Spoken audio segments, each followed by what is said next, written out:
Assalamualaikum warahmatullahi wabarakatuh. Waalaikumsalam warahmatullahi wabarakatuh. Gimana kabar antum, Ustaz? Baik, alhamdulillah. Ustaz, begini Ustaz. Ada pertanyaan ini Ustaz. Tentang Salafi, tentang Wahabi yang biasa di masyarakat, ya, Salafi, Wahabi, apa sih Ustaz? Salafi, Wahabi itu Ustaz? Bismillah, alhamdulillah, wassalatu wassalamu ala rasulillah wa ala alihi wa ashabihi wa man tabi'ahum bi ihsan ila yaumid amma ba'du. Pemirsa yang dirahmati Allah Subhanahu wa taala, sekarang kita berdialog tentang fenomena apa itu Wahabi dan apa itu Salafi. Tentunya kaum muslimin yang dirahmati Allah Subhanahu wa taala, untuk membahas tentang Salafi Wahabi itu memerlukan dialog yang panjang dan mungkin pertanyaan-pertanyaan yang harus cukup. Tetapi saya akan menjawab dengan pembahasan yang singkat. Iya, Ustaz. Kemudian dari beberapa sisi. Pertama, istilah Salafi Wahabi. Kalau kita lihat dari sisi literatur, pembahasan para ulama mendefinisikan satu istilah, maka wajib kita ketahui itu perlu merujuk kepada kitab-kitab para ulama atau diistilahkan kepada uhmatul lughah, yaitu ke sumber-sumber induk bahasa ya, yang mereka mengistilahkan apa itu Wahabi, apa itu Salafi. Nah, pertama, sepanjang saya meneliti dan belajar tentang ilmu agama dinul Islam, kalau istilah Salafi ataupun istilah Salafus Saleh itu kita dapatkan dalam kitab-kitab para ulama, dalam kitab Uhmatul Lughah, dalam kitab-kitab lughah, seperti setidaknya dalam kitab Al-Ansab itu disebutkan, dalam kitab As-Sam'ani apa itu Salafi. Tetapi dalam istilah apa itu Wahabi dan apa itu definisi Wahabi, maka sesungguhnya tidak ada dalam kitab-kitab para ulama yang mereka mendefinisikan apa itu Wahabi. Nah, oleh sebab itu perlu saya jelaskan dulu tentang pengistilahan istilah Salafi dan istilah Wahabi. Istilah Wahabi dalam arti diartikan sebagai mungkin istilah orang, sebuah sekte, sebuah pemahaman yang khusus, sebuah fikrah yang khusus. Sesungguhnya itu tidak ada dalam perkembangan istilah para ulama. Diistilahkan bahwa sebuah fikrah khusus, fikrah pemahaman yang terpisah, pemahaman yang menyendiri dari pemahaman para ulama, pemahaman para salafus saleh, pemahaman dari imam yang empat. Maka secara singkat saya akan katakan bahwa istilah Wahabi menurut para ahli sejarah ataupun para peneliti ini diistilahkan kepada Syekh Muhammad bin Abdul Wahhab rahimahullahu taala, yang mana Syekh Muhammad bin Abdul Wahhab rahimahullahu taala adalah salah seorang ulama ahli sunnah, yang beliau itu mengembalikan orang kepada akidah ahli sunnah wal jamaah, kepada akidah salafus saleh, memurnikan Islam. Maka bisa dikatakan bahwa istilah Wahabi itu muncul dan dimunculkan, disebutkan sebuah pemahaman, dan kemudian di situ disebutkan sebuah tuduhan-tuduhan kepada Syekh Muhammad bin Abdul Wahhab dan kepada orang yang dikatakan pengikutnya sebagai Wahabi, itu oleh dua kekuatan. Kekuatan yang pertama, istilah Wahabi dimunculkan oleh para penjajah ya, yang intinya bahwa dulu dalam ketika terjadi penjajahan, terutama pada Perang Dunia Kedua ya, seperti Pakistan, kemudian dunia Afrika, kemudian juga termasuk dunia Asia, itu dijajah. Dan orang-orang yang berusaha menentang penjajah itu rata-rata ahlu tauhid. Jadi orang-orang yang mendakwahkan tauhid, orang-orang yang mereka itu punya giroh yang tinggi kepada Islam dan ingin mengembalikan kaum muslimin kepada kejayaan, memerdekakan diri. Maka kaum penjajah untuk menjauhkan kaum muslimin dari agamanya dan tidak mau berjihad, maka mereka mengistilahkan dengan istilah Wahabi dengan tuduhan-tuduhan yang tidak benar. Dan ini adalah poin yang pertama. Oleh sebab itu muncul istilah Wahabi itu seperti di Afrika gitu, kemudian di Pakistan dan semisalnya, ataupun termasuk di Indonesia ketika negara Indonesia itu dijajah. Maka tidak terkenal istilah Wahabi di negara-negara yang tidak dijajah gitu. Ya, itu yang pertama. Yang kedua, bahwa istilah Wahabi juga dimunculkan oleh musuh-musuh ahli sunnah, yaitu orang-orang Syiah Rafidhah. Di mana orang-orang Syiah Rafidhah itu mengetahui bahwa Syiah ini memiliki catatan istilahnya itu sejarah hitam, di mana mereka melakukan bentuk-bentuk kezaliman di dunia Islam sebagaimana disebutkan dalam sebuah kitab Khianatus Syiah. Jadi khianat orang-orang Syiah terhadap kaum muslimin, dari mulai dibunuhnya kaum muslimin di Mekah sekitar 20.000 orang, dibunuhnya kaum muslimin di Baghdad dan sebagainya. Syiah itu. Nah, orang-orang Syiah. Nah, orang-orang Syiah Rafidhah ini bermaksud untuk mengkelabui kaum muslimin ya, dan membuat sejarah palsu, dan itu dinisbatkan kekerasan ini kepada Syekh Muhammad bin Abdul Wahhab rahimahullahu taala. Dan inilah satu sejarah yang dimunculkan hari ini oleh sebagian orang, kekerasan itu kepada istilah Wahabi.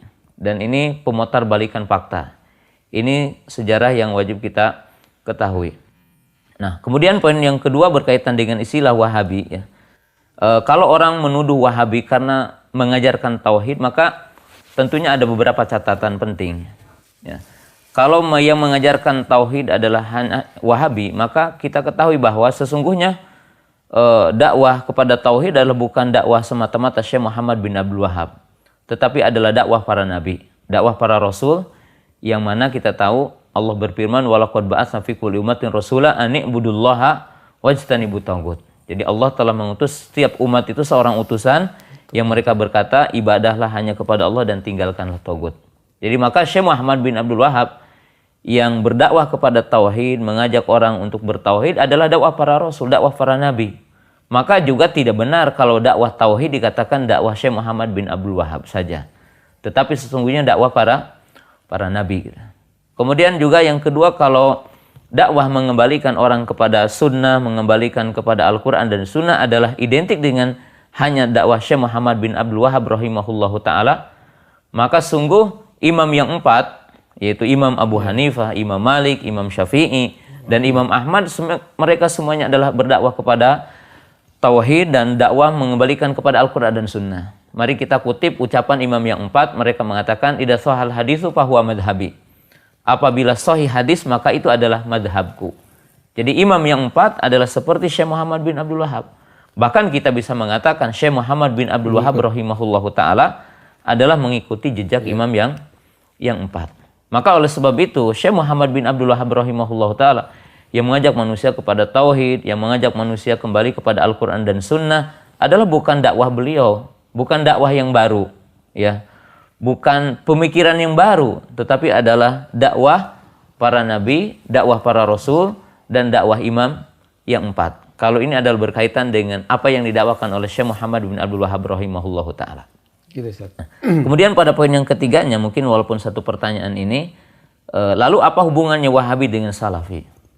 Nah, sebenarnya kalau kita mengatakan Syekh Muhammad bin Abdul Wahhab rahimahullahu ta'ala huwa Salafi insyaallah, beliau adalah seorang Salafi. Kenapa dikatakan seorang Salafi? Salafi adalah intisab ila salafi soleh, artinya menisbatkan diri kepada salafus soleh, dan salafus soleh adalah mereka para sahabat, para tabi'in, para tabi'ut tabi'in, dan yang mengikuti mereka dengan baik. Maka dengan kalimat yang singkat kita katakan mestinya seluruh kaum muslimin adalah mesti salafi, walaupun tidak wajib bernama dengan salafi dan menamakan diri anak salafi, bukan sesuatu yang wajib, bukan sesuatu yang kita itu harus dituntut mengatakan itu. Akan tetapi kenyataannya kewajiban kita adalah beragama mengikuti salafus saleh. Iya, Ustaz. Saya potong, Ustaz. Iya. Apa, Ustaz? Jadi gini, Ustaz.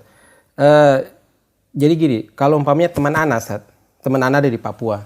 Terus dia mengikutin Al-Quran dan Sunnah, tapi dia tidak mengklaim bahwa dia Salafi, dia tidak ada embel-embel atau tidak. Itu berarti kan dia bisa dikatakan dia Salafi ya. Iya. Ya, Ustaz. Maksudnya dia mengikuti Al-Quran dan Sunnah, dia sesuai dengan jalannya para sahabat, itu berarti bisa dikatakan dia Salafi. Padahal saya dan dia itu kami tidak pernah berhubungan, kami hanya sebagai teman lama. Itu bisa dikatakan itu, Ustaz. Iya. Pertama bahwa penamaan Salafi, ya, ketika orang bernama atau menamakan anak Salafi, Imam Ibnu Taimiyah mengatakan itu dipandang bagus. Karena di masa-masa fitnah, ketika terjadi penyimpangan dan banyak sekte, maka penamaan ini untuk menjadikan satu ciri bahwa dia kembali kepada akidah yang lurus. dia kembali kepada manhaj yang lurus, ya. Akan tetapi penamaan bukanlah satu syarat dan bukan tentunya yang sangat pentingnya, tetapi hakikatnya. Jadi setiap mukmin yang dia beragama, memahami Al-Quran dan Sunnah dengan mengikuti pemahaman para sahabat, dia salafi. Ya. Dan tentunya salafi adalah bukan sebuah organisasi, salafi adalah bukan sekedar dia adalah perkumpulan, tetapi salafi adalah pemahaman. Salafi adalah pemahamannya. Maka oleh sebab itu Imam Nasai, Imam Malik, dan para ulama mengatakan, kalau kamu bertemu dengan ahli sunnah di barat, maka sampaikan dariku salam. Karena ahli sunnah itu adalah ghuraba. Ahli sunnah itu adalah sedikit. Tetapi ada yang saya ingin sampaikan bahwa setiap kita adalah mesti salafi. Ya, walaupun kita berbeda-beda organisasi umpamanya. Ya, dengan nama-nama di kita di Indonesia ini ada NU, ada Nahdlatul Ulama, ada Muhammadiyah, ada Versis, ada Al-Irsyad, dan nama-nama yang lain mungkin yang saya tidak tahu semuanya, maka semuanya mesti salafi. Apa artinya salafi itu? Bukan berarti dia harus membuat organisasi yang namanya salafi. Tetapi yang dimaksud semua kaum muslimin adalah beragama melalui para sahabat ridwanullahi ta'ala alaihim. Kenapa? Karena para sahabat itu merupakan perantara antara kita dengan Nabi SAW. Jadi kita tidak mengetahui agama, tidak tahu agama, dan tidak bisa mempraktekkan agama ini kecuali lewat para sahabat ridwanullahi ta'ala alaihim. Jadi melalui mereka. Maka yang dimaksud dengan salafi diistilahkan oleh para ulama dengan kalimat yang singkat, ana atamassuku bil kitabi was sunnah ala fahmi salafil ummah. Jadi saya berpegang teguh kepada Al-Quran dan Sunnah dengan pemahaman salafus saleh. Dan saya ingin memberikan dua contoh dalam dialog ini, kalimat terakhir. Saya ingin katakan, para ulama mengatakan bahwa dalam beragama, lurus ataupun tidak lurusnya seseorang itu disyaratkan dua syarat yang utama. Syarat yang pertama adalah sihhatu dalil, yaitu dalil yang dipakainya ada dalil yang benar. Dan dalil yang benar yang diakui oleh para ulama dan ijma ada 4 ya, Al-Quran, Sunnah, kemudian ijma dan qiyas yang benar. Dan tentunya Al-Quran dan Sunnah, adapun ijma dengan qiyas adalah kembali kepada Al-Quran dan Sunnah ini. Nah, orang tidak boleh berdalil kecuali dengan dalil yang benar. Tetapi ada poin yang kedua adalah fahmus sahih ala dalil, sihhatul istidlal ala dalil, yaitu benarnya cara memahami dalil. Nah, bagaimana kita bisa benar memahami dalil? Maka salah satu syarat agar kita benar cara memahami dalil adalah dengan cara kita kembali kepada pemahaman salafus saleh. Nah, dalam kisah yang tadi juga mungkin udah banyak disampaikan oleh para ulama, oleh para dai, satu kisah yang sangat agung bahwa orang-orang Khawarij itu hafal Al-Quran. Bahkan Ibnu Muljam yang membunuh Ali radhiyallahu taala anhu, dia hafal Al-Quran dan dia membacakan Al-Quran ketika ia akan menikam Ali radhiyallahu taala anhu. Subhanallah. Lihat, dia hafal Al-Quran. Maka Nabi SAW mengatakan apa? Yaqra'una al-Qur'ana la yujawizu hanajirah. Mereka membaca Al-Quran tapi tidak paham, tidak sampai kepada pemahaman, dan dia tidak paham kepada isinya. Dia membunuh Ali dengan membacakan Al-Quran. Maka para ulama mengatakan, qaumun tolikuna ala ayatin nuzilat al-kufar fayunazil al-mu'minin. Mereka apa? Mengambil ayat-ayat yang diturunkan untuk orang kafir, tetapi mereka digunakan untuk orang mukmin. Maka nikmat dalil tetapi sangat jelek pemahamannya. Maka di sini kaum muslimin yang dirahmati Allah Ta'ala, jadi kita harus apa? Harus meluruskan pemahaman setelah kita tahu dalil. Dalilnya benar, pemahamannya apa? Benar. Tetapi ingat, pemahaman benar itu dengan pemahaman siapa? Pemahaman para sahabat. Kenapa pemahaman para sahabat adalah benar?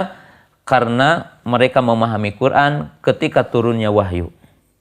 Jadi mereka itu memahami Al-Quran, ya, dan mereka mengamalkan Al-Quran ketika turun wahyu. Dan tidak mungkin Nabi SAW akan membiarkan mereka para sahabat dalam apa? Kekeliruan. Sehingga Nabi SAW berkata apa? La tajmu ummati ala dalalah. Maka akhir kata tidak ada istilah Wahabi gitu ya. Wahabi dikatakan sebuah sekte, Wahabi dikatakan itu sebuah apa? Ini ya, istilah-istilah dari para musuh ini ya, musuh-musuh Islam, musuh-musuh ahli sunnah. Ya, istilah Wahabi tidak ada. Syekh Muhammad bin Abdul Wahhab adalah ahli sunnah. Beliau adalah seorang salafi, beliau adalah seorang ahli sunnah. Dan saya itu mengikuti Nah, ini ya, iya, Syekh mengikuti salafus soleh. Bahkan satu kekeliruan yang sangat lucu ya, sangat menggelikan istilahnya. Di mana dikatakan bahwa Imam Ibnu Taimiyah adalah Wahabi. Imam Ibnu Qayyim adalah Wahabi. Padahal Imam Ibnu Taimiyah, Imam Ibnu Qayyim itu ya sekitar tahun 700 ya. 600 700 ya. Sedangkan Syekh Muhammad bin Abdul Wahab 1414 ya. Jadi begitu jauhnya. Nah, disinilah orang itu tidak tahu sejarah. Menisbatkan Syekhul Islam dikatakan Wahabi. Ya mestinya ya kalau mau ya Syekh Muhammad bin Abdul Wahab kepada Imam Ibnu Taimiyah, bukan apa dibalik. Dan ini pun satu sejarah yang keliru. Iya, iya, Ustaz. Jazakallahu khair, Ustaz, penjelasannya mudah-mudahan bermanfaat buat ana beserta kaum muslimin, Ustaz. Iya. Assalamualaikum warahmatullahi wabarakatuh.